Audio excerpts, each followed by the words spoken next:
ampunan Allah sudah kita peroleh. Amin. Dan kelak rahmat serta dibebaskan dari api neraka karena Allah dikasih ke kita. Anak-anak saudara yang saudara sayangi, coba duduknya yang rapi dulu. Perhatikan. Orang Yahudi, tahu orang Yahudi?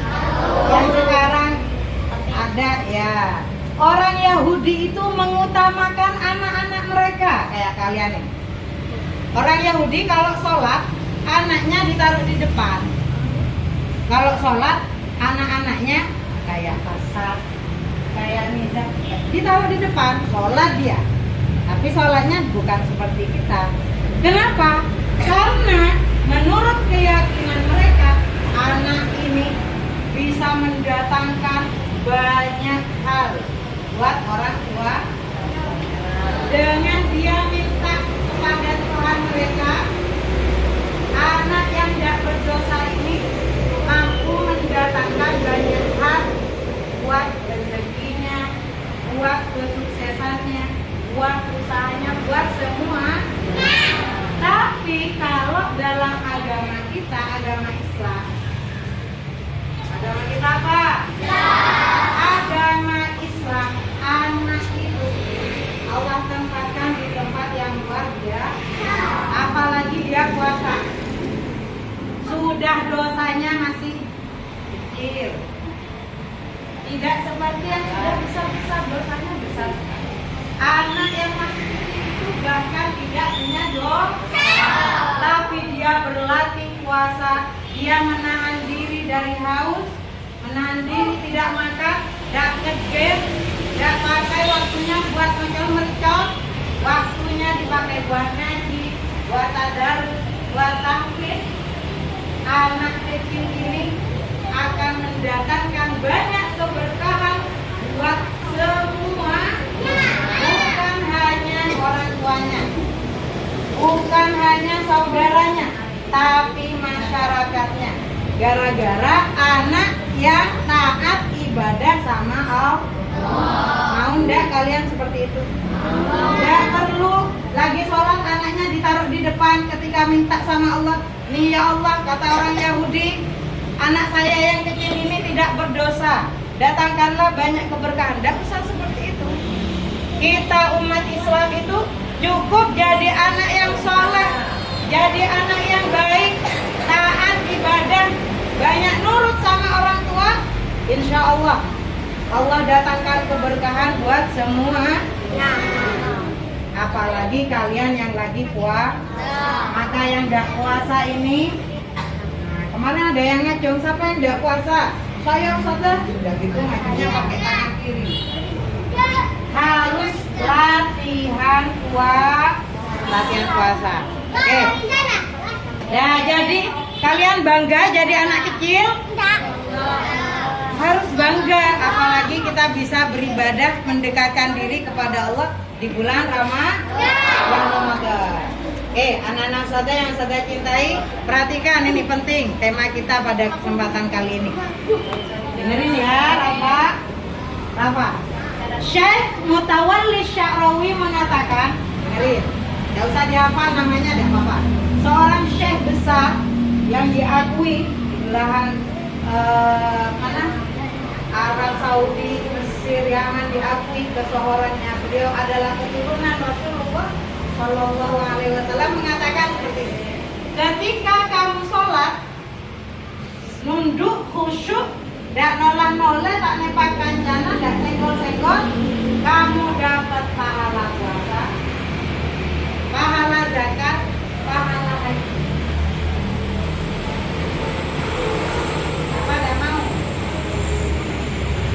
Seorang syekh berkata, ketika Daniel atau qiyam atau siang sholat, tenang, bacaan nambah rakaat pertama, an-nazi'at rakaat kedua, khusyuk, tidak noleh-noleh, tidak keliling gini kepalanya, dia dapat pahala zakat, dapat pahala puasa, dapat pahala haji. Mau nggak? Kenapa sholatnya masih? Kita perhatikan tadi ada yang sholat gosok-gosok tembok di sana, ngapain?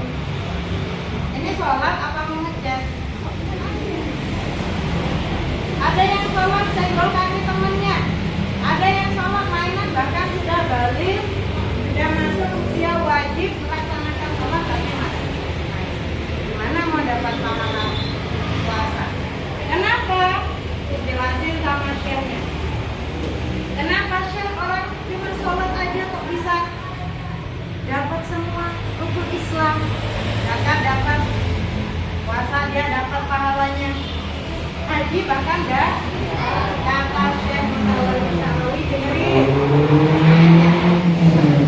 Ketika dia sholat, dia meluangkan waktunya yang tadinya dipakai buat main, buat bercanda, buat ini itu, tapi dia pakai waktunya buat sholat. Waktu yang dia pakai itu sama seperti orang mengeluarkan hartanya untuk zakat, sehingga dia dapat pahala zakat. Mau nggak? Hati-hati aja. Nomor 2, kenapa sih orang sholat itu dapat pahala puasa? Kayaknya mustahil orang lagi sholat dapat pahala puasa. Karena ketika Felix, Ziad lagi sholat, Allahu Akbar, Felix dan Ziad tidak berucap Munib, Arka ketika sholat Allahu Akbar. Pernah Munib dan Arka ketika sholat takbiran sesuatu di luar dari sholat. Arka sholat Allahu Akbar, mendekir puasa patah mau makan bareng. Pernah dirasa itu? Batal tidak sholat? Ketika orang sholat berkata atau bergerak di luar ketentuan sholat, sholatnya batal. Begitu pula orang puasa. Orang puasa kalau bicaranya atau gerakan tangannya di luar yang ditentukan oleh Allah, maka puasanya tidak dapat pahala. Ada sekarang namanya lagi puasa, bicaranya kayak orang tidak puasa. Ya, lagi puasa, gerakan tangan sama kakinya tidak kayak orang puasa. Ngukul, nendang, main, ngatain temennya, bicara tidak benar, sama seperti orang tidak. Orang sholat tapi ucapannya tidak mengucapkan kata-kata di dalam sholat. Sholat tidak dia? Ya, orang sholat, hampir sholat, tapi gerakan tangan dan kakinya tidak seperti orang sholat. Sholat tidak dia? Maka orang yang sholat dapat pahala puasa, karena puasa itu tidak mengeluarkan kata-kata dan gerakan tubuh di luar yang ditetapkan oleh Allah Subhanahu wa Ta'ala. Mau enggak? Mau ya? Maka sholatnya harus baik. Terakhir, apa terakhir? Haji. Mau enggak sholat dapat pahala haji? Orang sholat bisa dapat pahala haji.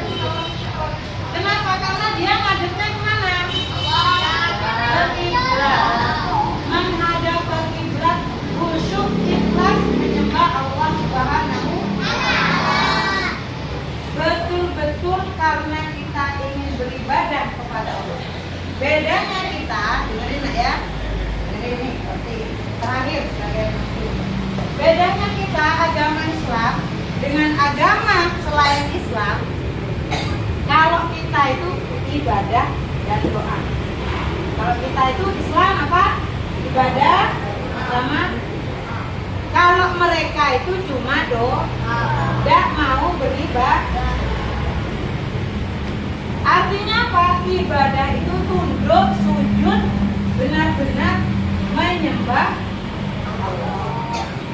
Doa itu baru minta apa yang kita inginkan, apa yang kita butuhkan, apa yang kita cita-cita. Kalau agama lain tidak mau menyembah, tidak mau beribadah. Mereka hanya mau minta saja. Begitu disuruh sujud, mereka tidak mau. Ini kisah nyata. Palestina kan Islam, Bos. Iya, tapi Israel Jahat. dengerin. Kisah nyata 70 pengikut Nabi Musa alaihissalam, Tahu Nabi Musa? Punya 70 pengikut pilihan. Ini sudah pilihan ini.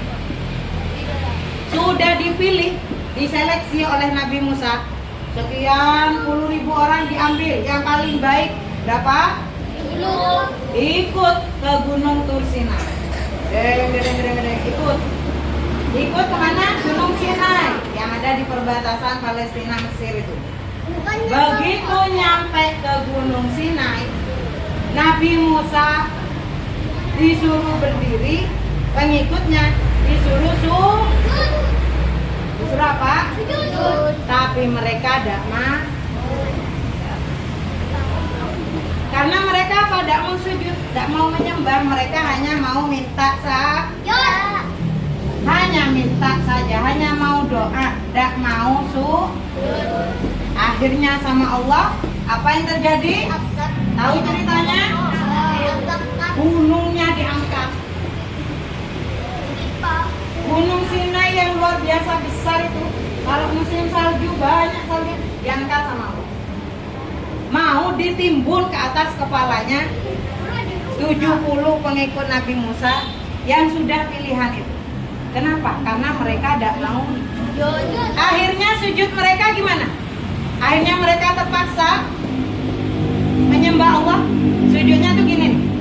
Yang ini tempat sujud ya. Langsung mereka tersungkur gini, tapi kepalanya miring. Jadi anak yang sholatnya gini berarti ngikut siapa? Ini pengikutnya Nabi Musa yang membangkang itu. Kenapa? Saya tanya, kenapa sujudnya gini? Takut gunung itu menimpa kepala mereka. Astagfirullahaladzim. Maka jangan sampai, misalnya minta, jangan sampai ini peringatan buat kita pelajaran. Jangan sampai ngelihat azab baru kita mau bertaubat. Sama seperti pengikutnya siapa? Ngeri kan ya? Mungkin ini yang bisa saya sampaikan untuk kultum pada kesempatan kali ini. Terima kasih sudah mendengarkan. Wassalamualaikum warahmatullahi wabarakatuh.